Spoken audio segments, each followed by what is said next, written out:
Hey guys, how are we all doing? Apologies for that. My software decided to just shut down and rather than re-record the 14-minute video, I thought I'd just we'll record the last bits. Anyway, where were we? We'll go back to where we were, which was the BTC .D, Bitcoin dominance. So Bitcoin dominance has been in a downtrend since basically September 2019, September last year. Obviously we've had our ups and downs, but the trend has been down. At the moment we are nicely being guided down by the daily 21. Very nice well, very nice trending bearish moving average posture. So yeah, I mean, all we've really done here is come back and retested the daily 21. So of the main things that I am looking at to tell me what is happening in Bitcoin's overall price, obviously we've lost the daily 21 in actual Bitcoin itself, as you can see on the daily here. Yeah, I mean, we're not really following that daily 21 on Bitcoin very well, but that just shows the actual volatility of Bitcoin. But so if we look at Bitcoin dominance, it is coming down, which this is obviously bullish for Bitcoin. People wouldn't be confident to be in crypto as a whole if they're going to be if they are putting their money in higher risk, obviously, cryptocurrencies. They've got to be confident in the overall uptrend of the overall market, otherwise they wouldn't be putting their money into the more riskier coins. And then we have the dollar index again, getting guided down by the daily 21. Obviously had a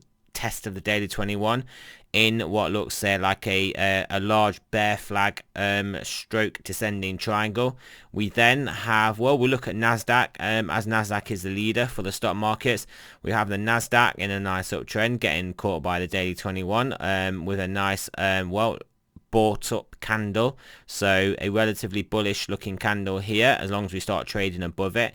They are obviously the factors that I'm looking at: stock markets, the dollar index, and BTC dominance, to gauge an overall confidence in crypto market.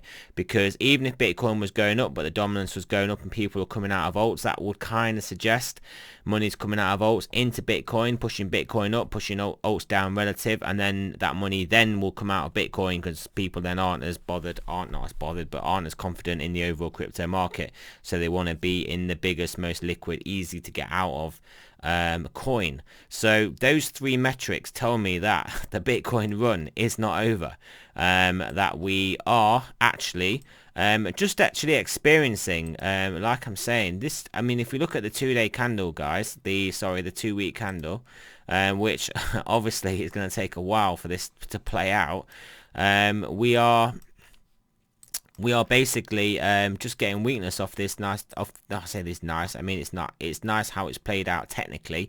It's not nice, obviously, that Bitcoin's gone down. Clearly I'd want it to go up as well, but as a technical analyst looking at this, it has played out nicely, guys, and it can still play out. It could play out further down. Obviously we don't want that to happen, but you guys know how I trade and how I look at the TD9s. It only has to give it doesn't have to give us down, it can just give us sideways, and then once we take out the top of it, it's onwards and upwards. I was also saying, if we play out this range, which is basically the 11,500 to 10,500, yeah, things will look fine as long as candles stay in there. I did say as well, wicks can go wherever they want. I mean, not that I want them to, but they will do whatever they want, and as long as we get closures inside important levels, because the closures are important, then overall we still look okay.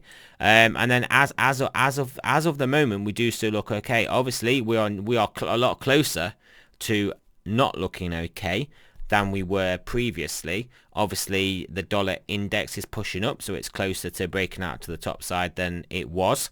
The Nasdaq has come down, stock markets have come down, so it's closer to looking like it could break down than it was. And the Bitcoin dominance as well, it's come up a little bit, so that is looking closer to making a move up than it was, but it doesn't necessarily mean it's most likely to do any of those things. All it's done is it's gone to the top of the range. Which, speaking of the top of ranges and how I sort of trade, actually, now that I think about it,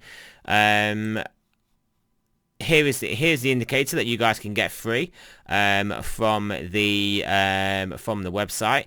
If we go to my website, not that one, this one, you can actually go to the indicator page, I believe.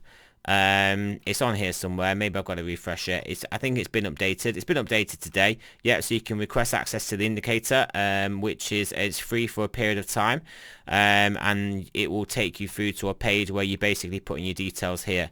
And it's not instant. We got to actually manually add you, but this is how you get it. And if you actually have a look, so the reason why I'm talking about this is because I talk about top of ranges.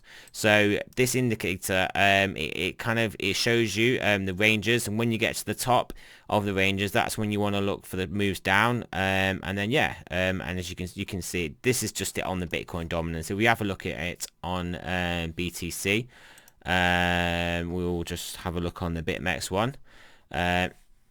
XBT is that the right one? Let's have a look at this one. We'll just put Bitcoin. I don't know why I can't remember my tickers at the moment. This will do. We'll look at it on this one, and if we look at it on like a 4-hour time frame, I mean, you can kind of see it's kind of telling you what to do at the top of the ranges, telling you to short, buy, short, buy, short. So yeah, I mean, these are ranges. So what I'm saying is, these markets, they range. They come to the top end of the range, they come to the low end of the range. You can be in a bullish market, and when you get to the top end of the range, you want to be selling some of your position, and then when you get to the low end of the range, you want to be then buying some of that position back, basically. And you work your position based on a range. And at the moment, all we have done is come to the opposite end of the ranges that we would like us to be at, and we then obviously want to reverse that and go back the other way. So yeah, finally over to Bitcoin on a more relevant time frame for the immediate term. Obviously we've got the weekend. We have got the weekend. This is when all sorts of shenanigans happen. You've got to remember, lots of people are bearish now. Lots of people are almost certain that this CME gap is going to close. And like I was saying, what I think is is the most likely scenario. I'm not saying it's over 50% certain because there's 3 scenarios, but I think of all of them, I think it's one that is most likely to play out, is that we don't close this gap and we absolutely just squeeze to the upside, at least to 11k.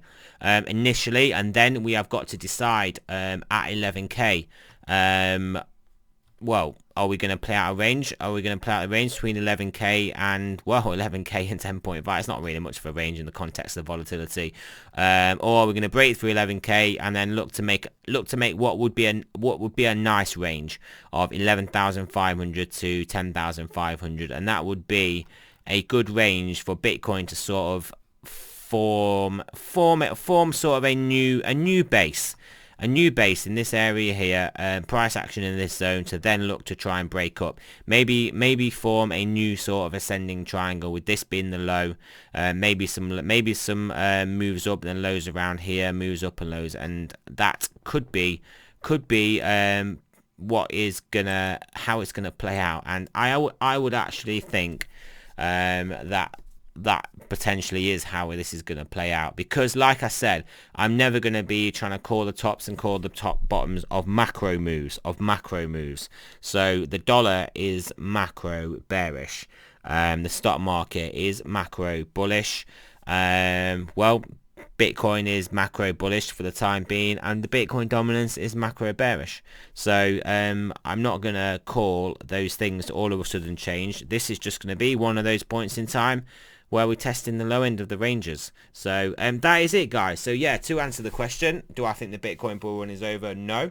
Obviously, as new information comes in, I will take that information on board, and then yeah, obviously assess that situation going on forwards. But Now we just gotta keep our fingers crossed. Unless you're one of those bears that wants to fill the CME gap or whatever you think or want. The rest of us, we're just keeping our fingers crossed that we literally just rip to the upside now. We stopped a lot of leverage. Well, you don't have to be leveraged. You can just be holding spot Bitcoin and be like, I want out. But yeah, we obviously liquidated leverage longs, and now it is time to liquidate those leverage shorts. Hopefully, I believe if you're one of those leverage shorts, then well, whatever, you've had enough chance to make enough money. It is what it is. If you get liquidated now, that is a YP and not an MP, so that is a your problem and not a my problem. So anyway, thanks for listening. Remember, this is certainly not a financial advice. Anyway, certainly not a financial advice. I'm certainly not a financial advisor. Always do your own research, and I will speak to you guys in the morning.